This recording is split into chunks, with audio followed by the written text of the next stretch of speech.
안녕하세요. 법무법인 성지 파트너스입니다. 음주와 관련한 문제가 끊이지 않고 발생하고 있는 만큼 오늘은 음주운전 재범자에 대한 이야기를 나누어 볼까 합니다. 각종 언론을 통하여 피해 소식을 접한 사람들이 많아지면서 본 혐의에 대해 강력한 처벌을 해달라 요구하는 이들이 증가하고 있는 실정입니다. 더군다나 이 행동을 처음 한 것이 아니라면 더욱 위험한 상황이 전개될 수 있으며 재범으로 실형을 선고받게 될 수 있습니다. 게다가 선행 사건으로 선처를 받은 기록이 있다면 다시금 선처를 받는 것은 쉽지 않은 일이라 할 수 있겠는데요. 특히 해당 교통범죄는 반복적으로 일어나는 사례가 많아 초범과 재범을 분류하여 처벌을 하고 있습니다. 그렇게 된다면 음주 재범자에게 더욱 높은 형량이 부과될 수 있으며 사고나 음주 측정 거부 등을 동반하였다면 그 둘이 합쳐져 가중된 처벌이 내려질 수 있습니다. 음주운전을 재범하였을 때에는 어떠한 처벌을 받게 될까요? 혈중 알코올 농도가 0.03% 이상 0.2% 미만이라면 1년 이상 5년 이하의 징역 또는 500만 원 이상 2천만 원 이하의 벌금에 처해지게 됩니다.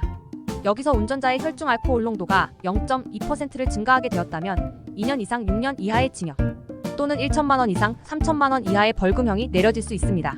2023년 4월부터 도로교통법 개정안이 시행되어 10년 이내에 2회 이상 재범을 하였을 때 이와 같이 처벌을 내리고 있습니다.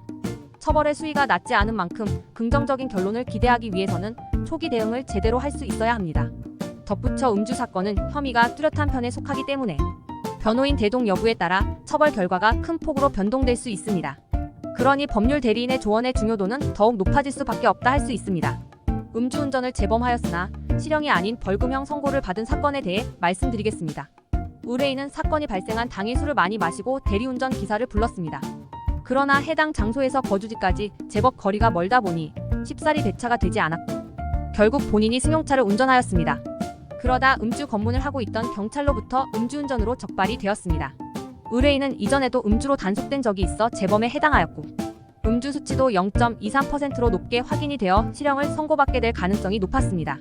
걱정이 컸던 의뢰인은 법무법인 성지 파트너스의 도움의 손길을 구하였고 사안을 수임한 변호사는 의뢰인과 면담을 하였습니다. 상담을 한 후 수사기관의 조사에서 실수 없이 진술을 할 수 있도록 도움을 제공했습니다.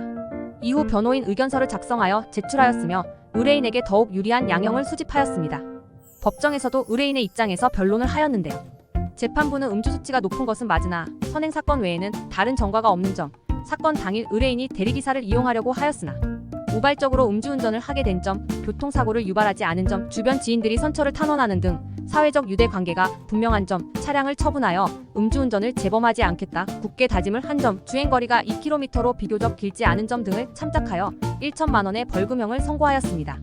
음주운전 재범으로 처벌 위기에 놓여 있다면 법률 전문가와 사건에 대해 충분하게 검토의 과정을 거쳐보는 것을 권유해 드립니다. 이번 사례는 적극적으로 피력을 해야만이 선처를 이끌어낼 수 있기 때문입니다. 앞서 언급했듯 음주는 혐의가 뚜렷하여 더욱 대응에 유의해야 합니다. 확실한 도움을 얻기를 원하고 있다면 법무법인 성지 파트너스와 준비를 해보시기 바랍니다. 감사합니다.